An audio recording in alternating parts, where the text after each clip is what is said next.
Good morning, BookTube. I just wanted to hop on real quick and share with you some of the books that I've been reading this past week.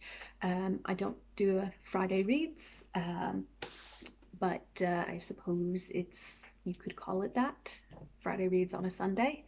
But I had a bit of time off this week, and the weather was quite terrible. I still got out and about and did a few things, but I also spent a lot of time in reading. So I managed to get quite a bit done this past week.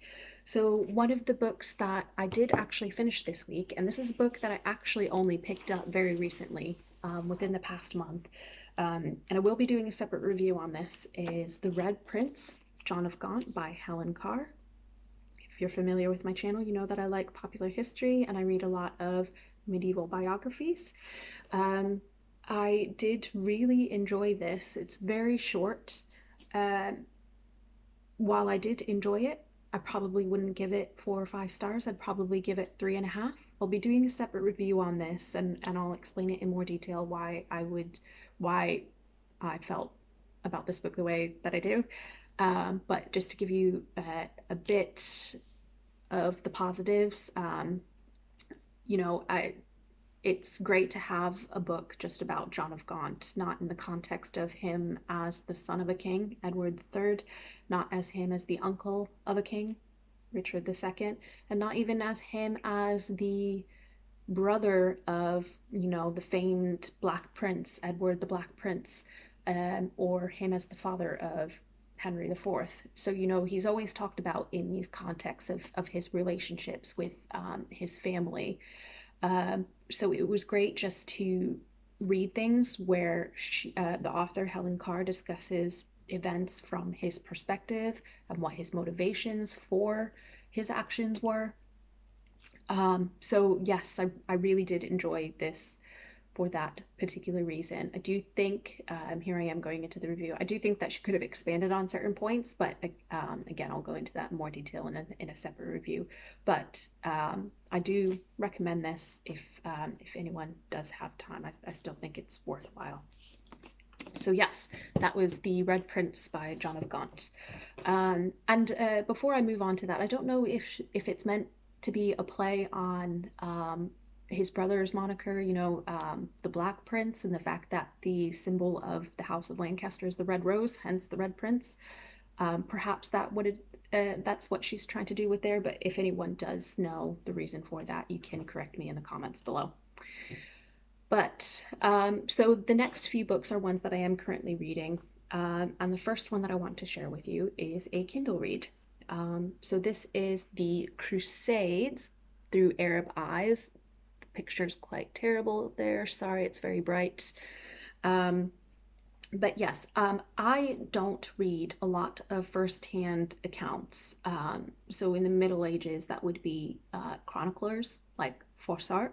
Pardon my accent, especially if you enjoy French. That was quite terrible. I don't read a lot of first-hand accounts.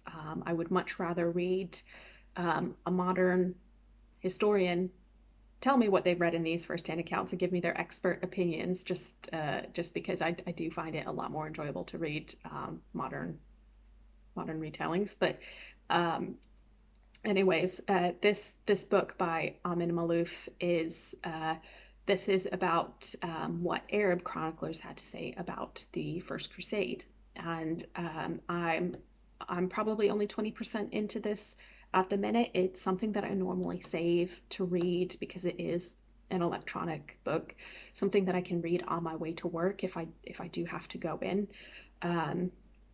So I haven't gotten very far with it, but I've picked up pace a bit this week, and I do enjoy it because I want that perspective from a non-Eurocentric point of view of this, very macabre event that is so important for world history. So I am enjoying this book so far.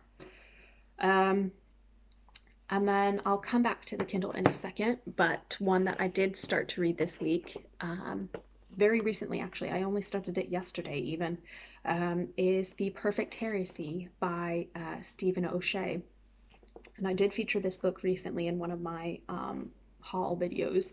I picked this up very recently, and again, I'm only 40 pages in, but so far, the author has done a great job of explaining what Catharism is, the geographical context of the Albigensian Crusade, um, the Inquisition that followed, who the key players are. I am very much enjoying this so far. He's got some humor in here as well, which has really helped as well. It certainly, doesn't not help having a having a comical. Uh, it's almost like comic relief because some of the things that happen during the Albigensian Crusade are very horrifying. So just to have some of his unique phrases in here that sort of make you laugh definitely helps. So yes, I've only just started this, but I imagine I'll get through this very quickly. It's very small, like most of the books that I read. And then the fourth and final one that I am reading this week, or I have been reading this week, is another Kindle read. And this is called The Little Ice Age by Brian Fagan. So this just talks about the cooling event between the years 1300 to, the uh, 19th century. Um, and there's a main focus on Europe, especially in the earlier years, due to um, historical evidence. But I'm enjoying it because it puts a lot of what I read, especially these days, about the Middle Ages into perspective and context. So some of these main events, like the Peasants' Revolt, the Great Famine, these are, the abandonment of the settlements on Greenland, it does help having these climatic and environmental understandings in the background. And Brian Fagan does even say in the beginning, it's not meant to be an environmentally deterministic uh, conclusion about these events. It's not the simple cause effect. Poor climate caused the Great Famine, and the Peasants' Revolt. It's not meant to be that at all. But again, it just helps having this holistic understanding of events that have taken place. So yeah, I'm enjoying it for that reason. And it is a book that I've been reading for Archaeology Book Club. And it's probably the first that we've actually read on, hardcore archaeology in a very long time. We've recently been reading a lot more anthropological or ethnographic books. So for us to be reading something that is, is archaeological is quite different for us. But anyways, those are the books that I have been reading. Those are the books that I finished this past week. This coming week, I'll probably try to focus mainly on the Perfect Heresy and the Crusade through Arab Eyes, just to finish those off. I've got a bit of time to finish the Little Ice Age. It's not till June that I have to have that finished by. But yes, just realize that all of those books are mainly medieval. But yeah, that's what I like to read, and I'm not going to change that. But anyways, I hope everyone has a fantastic week ahead, and hopefully you liked some of these books that I mentioned. So have a great day, BookTube. Bye.